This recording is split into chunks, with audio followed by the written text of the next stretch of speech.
Hello guys and welcome to the YouTube channel of Wings Ek Udan. So let's make it together. Welcome to Wings एक उड़ान। My name is Rajat. हमने जो environment की lecture series start की थी related to MCQ, जिस पे हम एमसीक्यू भी डिस्कस कर रहे थे, साथ ही साथ उसके कंसेप्ट्स भी डिस्कस कर रहे थे। आज उसी लेक्चर सीरीज का ये लेक्चर एमसीक्यू नंबर 4 है, लेक्चर नंबर 4 है।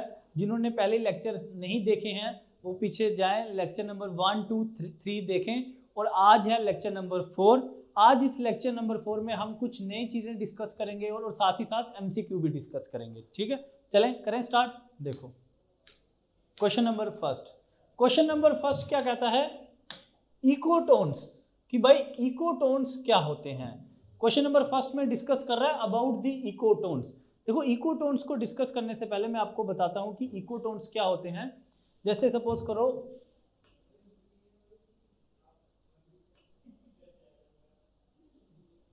ये है वाटर, ठीक है, ये एक्वेटिक इकोसिस्टम है, और ये है लैंड, ये है टेरेस्ट्रियल इकोसिस्टम और लैंड इकोसिस्टम।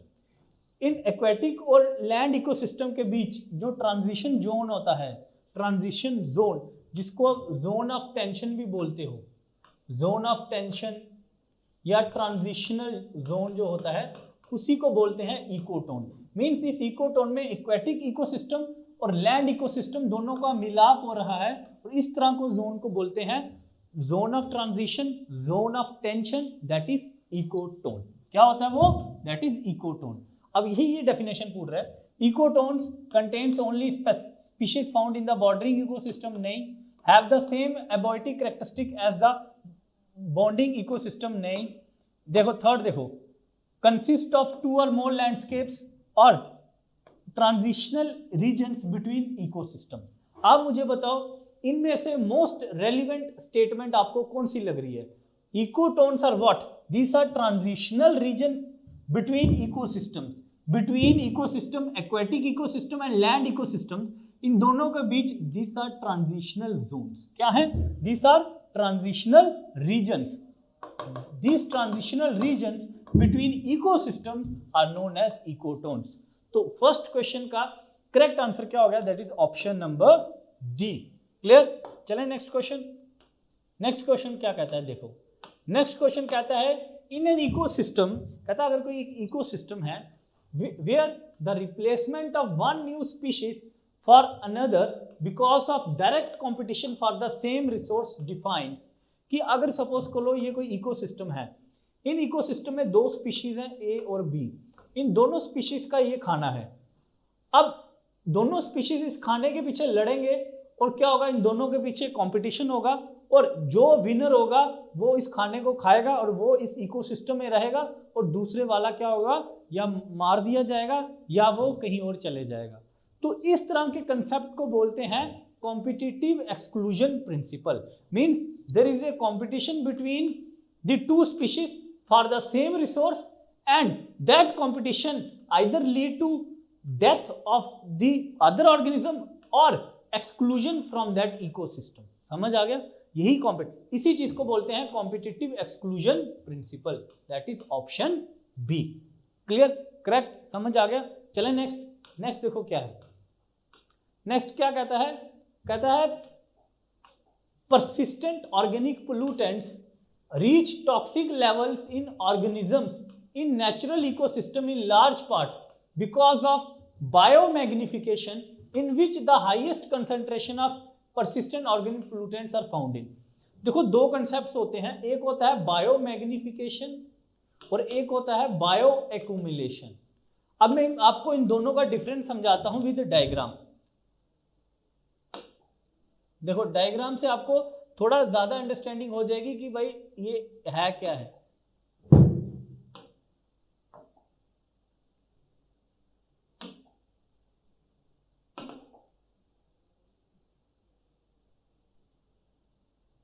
देखो ये आप डायग्राम, अब आपके सामने स्क्रीन में एक डायग्राम है, यहां पे दोनों कंसेप्ट समझाया है, bio magnification and bio accumulation.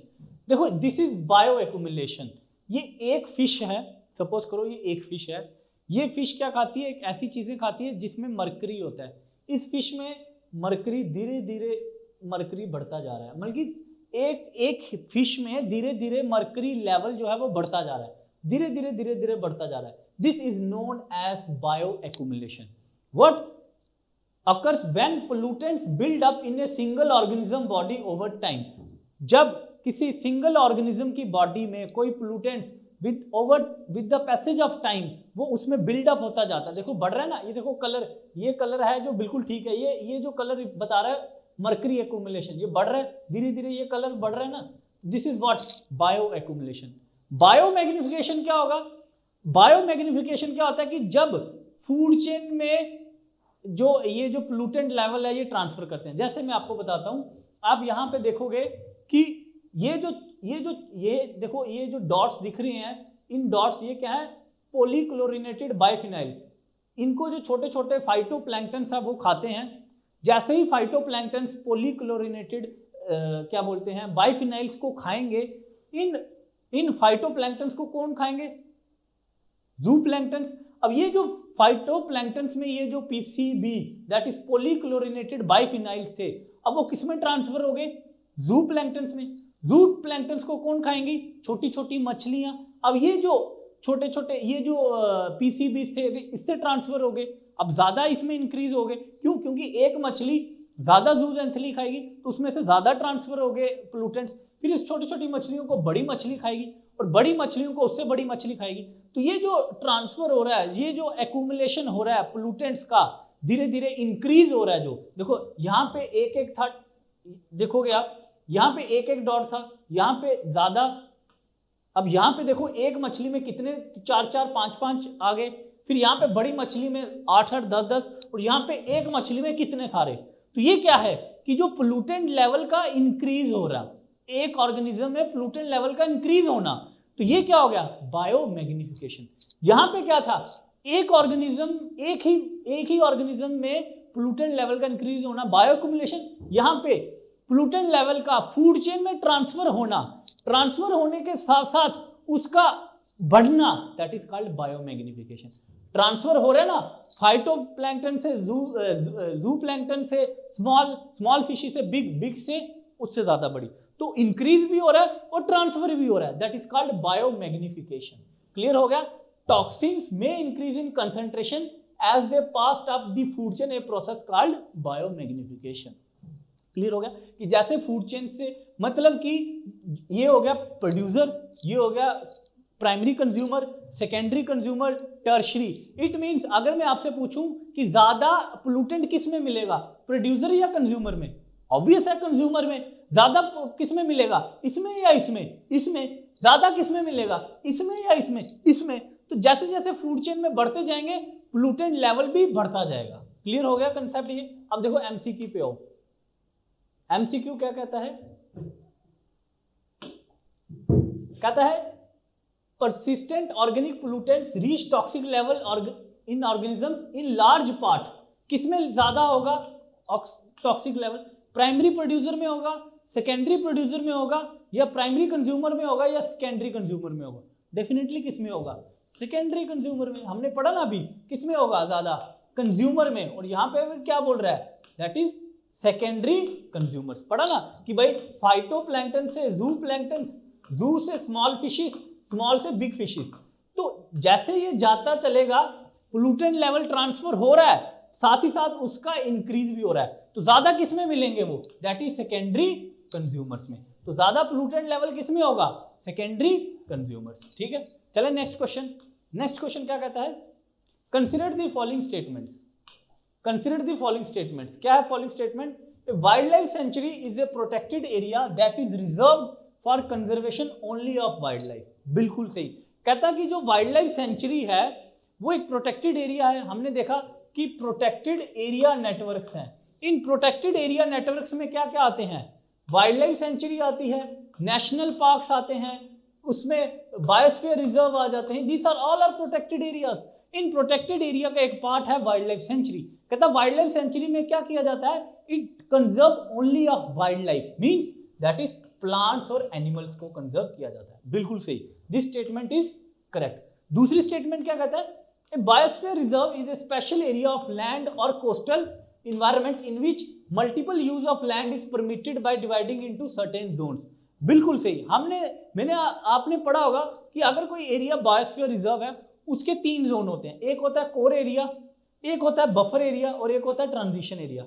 इन तीनों एरिया का अलग अलग यूटिलाइजेशन होता है। Core area it's like a protected area, transition area, buffer area अलग अलग पर्पस होता है। यही तो ये स्टेटमेंट कह रहा है। It means this statement is also correct.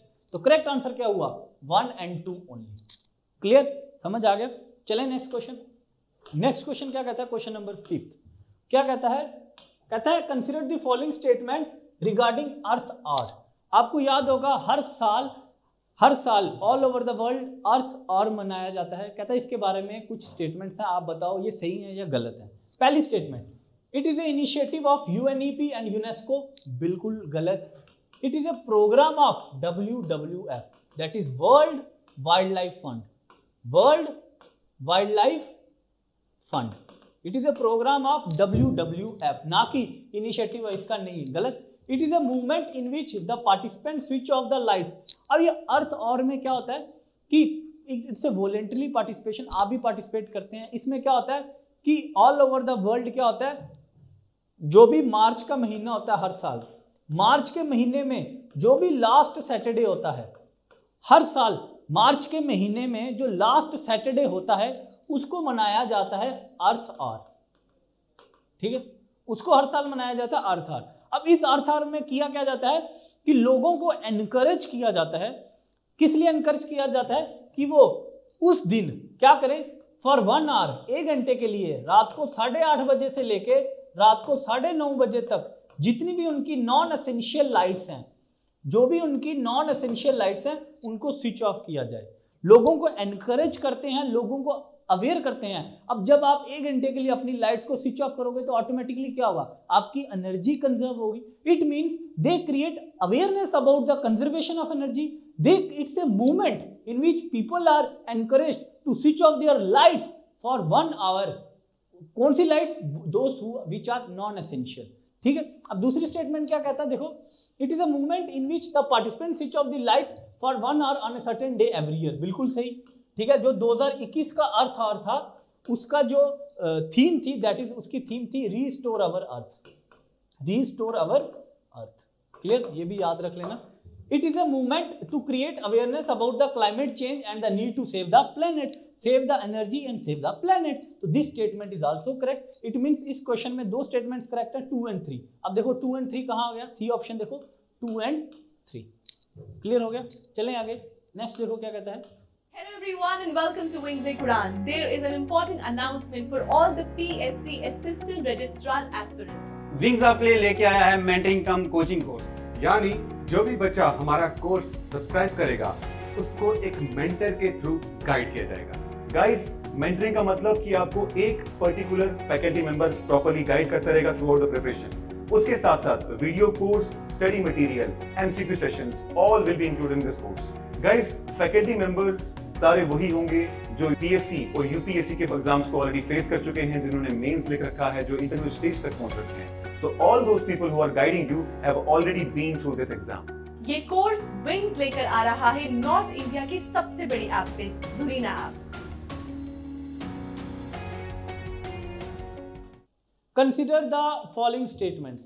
What are the following statements? देखो क्या कहता है। Human activities like forestry, grazing और cultivation are not permitted in national park. कहता है ये जो ह्यूमन एक्टिविटीज हैं इनको नेशनल पार्क में परमिट नहीं किया। बिल्कुल सही। जो नेशनल पार्क होते हैं उनमें ह्यूमन एक्टिविटीज को परमिट नहीं किया जा सकता, जैसे कल्टीवेशन हो गया, जैसे ग्रेजिंग होगी, फॉरेस्ट्री होगी, इनको अलाउ नहीं किया जाता। ठीक है, क्लियर? यही तो ये बोल रहे हैं, स्टेटमेंट करेक्ट है। कहता है tourism is not allowed in wild life sanctuary. This statement is wrong. Actually wild life sanctuary में टूरिज्म को अलाउ किया जाता है। वाइल्ड लाइफ सेंचुरी में टूरिज्म इज अलाउड, बट यहाँ पे क्या कह रहा है कि टूरिज्म इज नॉट अलाउड। तो ये स्टेटमेंट गलत होगी, क्योंकि टूरिज्म तो अलाउ होता है वाइल्ड लाइफ सेंचुरी में। तो इसमें से कौन सी स्टेटमेंट सही है? That is one only. B is the correct answer. Clear? चलें आगे। नेक्स्ट क्वेश्चन देखो क्या कहता है। Consider the following statements. Following statements को कंसिडर करो। कहता है environment is the sum total of all biotic and abiotic factors that surround and potentially influence an organism. कहता है कि इन्वायरमेंट का क्या होता है, environment includes what, all the biotic and abiotic factors, ठीक है, all the biotic and abiotic factors that surround and potentially influence an organism, कि जो ऑर्गेनिज्म पोटेंशियली उसको इन्फ्लुएंस करते हैं। दूसरा कहता है the different components of the environment are interlinked, जो इन्वायरमेंट है उसके जो डिफरेंट कंपोनेंट्स होते हैं दे आर इंटरलिंक्ड। बिल्कुल सही। देखो इन्वायरमेंट क्या होता है, देखो अगर ये कोई है, यहाँ पे कोई ऑर्गेनिज्म रह रहा है, ठीक है, तो इस ऑर्गेनिज्म के रिस्पेक्ट में और ऑर्गेनिज्म भी रह रहे हैं, इस ऑर्गेनिज्म के रिस्पेक्ट में यहाँ पे घास होगा, सनलाइट होगी, तो ये जो सारा सराउंडिंग एरिया होगा दैट इज इज इन्वायरमेंट। तो पहली स्टेटमेंट होगी सही, दूसरी स्टेटमेंट दे आर इंटरलिंक्ड, बिल्कुल सही। तो करेक्ट आंसर क्या हुआ 1 एंड 2, मींस इन्वायरमेंट में सारी चीजें आ गई प्लस। बट अगर आप याद रखोगे इन्वायरमेंट और इकोसिस्टम में क्या फर्क होता है, इकोसिस्टम तब होगा when there is an interrelationship. Environment हो गया कि भाई उसके सराउंडिंग एरिया में क्या क्या है, वो लिविंग भी हो सकता है, नॉन लिविंग भी हो सकता है। क्लियर, ठीक है, समझ आ गया। चलो चलते हैं नेक्स्ट देखो, with reference to Ramsar Convention. अब रामसर कन्वेंशन किसके रिलेटेड है, अगर आपको याद होगा, Ramsar Convention is related to the conservation and sustainable use of wetlands. It is an international treaty, बिल्कुल सही, for the conservation and sustainable use of wetlands, बिल्कुल सही statement. The convention came into force in 1971, नहीं, it came into force in 1975। तो this statement is wrong. तो correct answer क्या हुआ, that is 1 only, 1 is the correct answer. Clear, चलें आगे, अगली स्टेटमेंट देखो। कहता with reference to Cartagena protocol, Cartagena protocol के रेफरेंस में कंसिडर द फॉलोइंग स्टेटमेंट्स। अगर आपको याद होगा कार्टेजिना प्रोटोकॉल किसके रिलेटेड था, that is related to the biosafety, related to the living modified organisms. मतलब it governs the movement of living modified organisms resulting from biotechnology from one country to another. Living modified organism की example है genetically modified crops, GM crops. Suppose करो BT cotton है, अब इस BT cotton को अगर a country और ये बी कंट्री है, अगर ए कंट्री से दूसरी कंट्री जाना है तो इस बीटी कॉटन के रिलेटेड जितनी भी इंफॉर्मेशन होगी इस ए कंट्री को बी कंट्री को प्रोवाइड करनी है। तो इस ये जो ट्रेड हो रहा है related to living modified organisms, उस ट्रेड को गवर्न करने के लिए, उस ट्रेड को रेगुलेट करने के लिए एक अलग से कन्वेंशन प्रोटोकॉल है जिसको बोलते हैं कार्टेजिना प्रोटोकॉल। क्लियर हो गया, related to what, related to living modified organism, example genetically modified crops. तो ये हो गया करेक्ट। अब कहता है it entered into force in 2003, बिल्कुल सही, Cartagena Protocol entered into force in 2003। तो right answer is 1 and 2, both is the right answer. चलें आगे, 10th क्वेश्चन देखो क्या कहता है। कहता है which one of the following is not, देखो यहां पे याद रखना नॉट बोला हुआ है कि इनमें से कौन नहीं है, क्या नहीं है, in situ method of conservation of flora.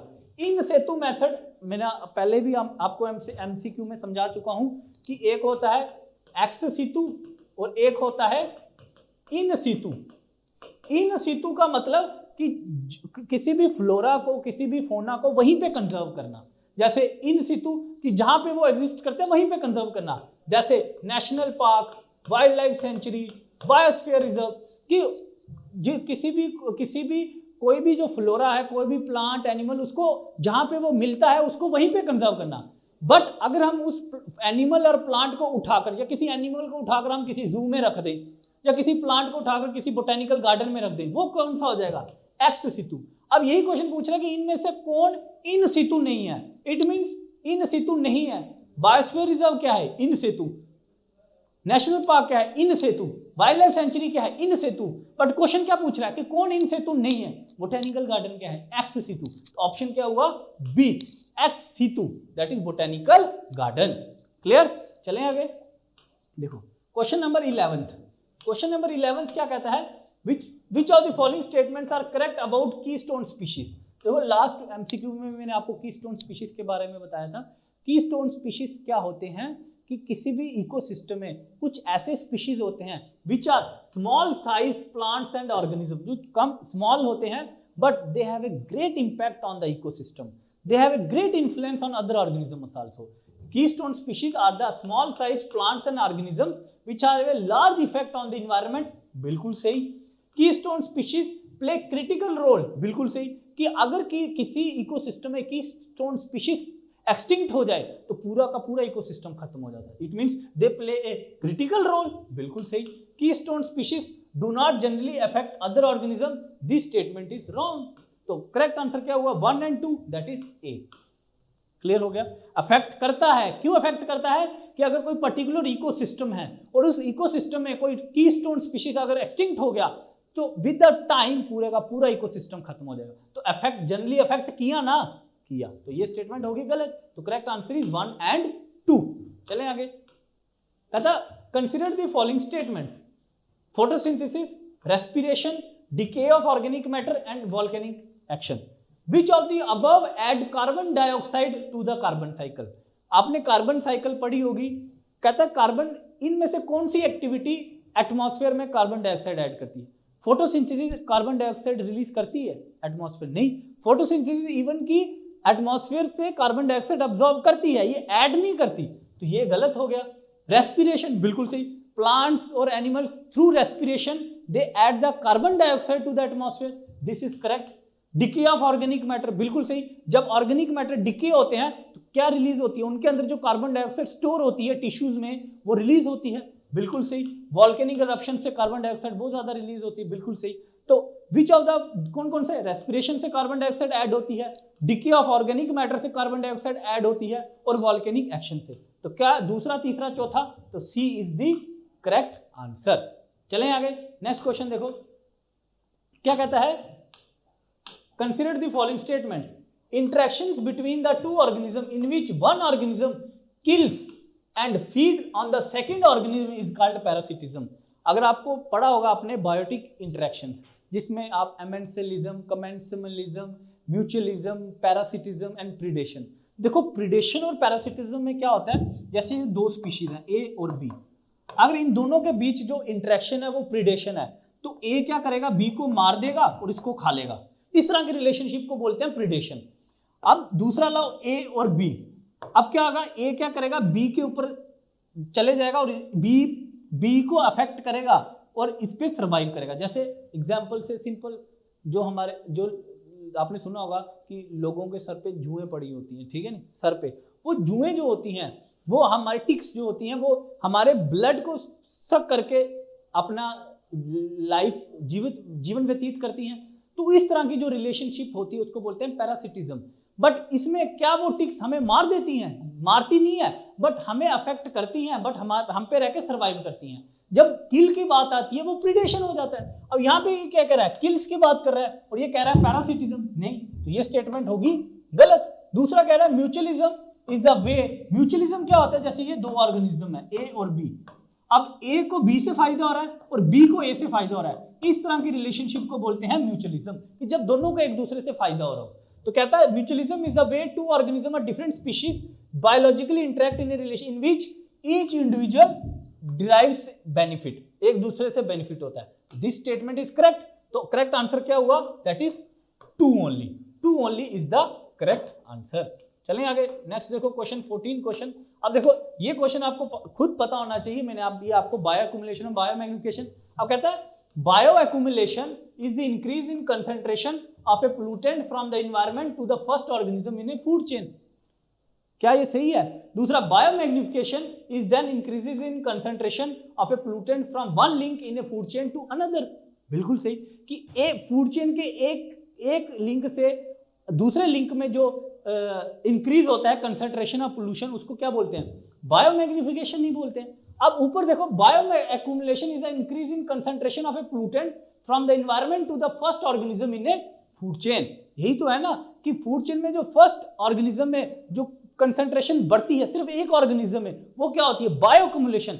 But जब from one link in a food chain to another, कि एक लिंक से दूसरे लिंक में जाती है, वो बायो मैग्निफिकेशन. यही तो पढ़ा था ना.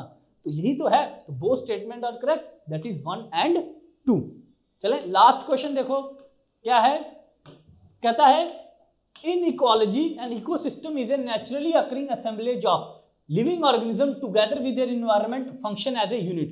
कि इकोसिस्टम क्या होता है, ऐसा इकोसिस्टम जहां पे लिविंग ऑर्गेनिज्म और इन्वायरमेंट दोनों इकट्ठे रहते हैं and they together function as a unit, that is called ecosystem. And thus term was coined by Arthur Tansley. This statement is also correct. तो correct answer is both 1 and 2. Clear? I hope कि आपको ये MCQ lecture series भी अच्छे से समझ आ गई होगी. If you have any doubt, let me know in the comment section. Thank you.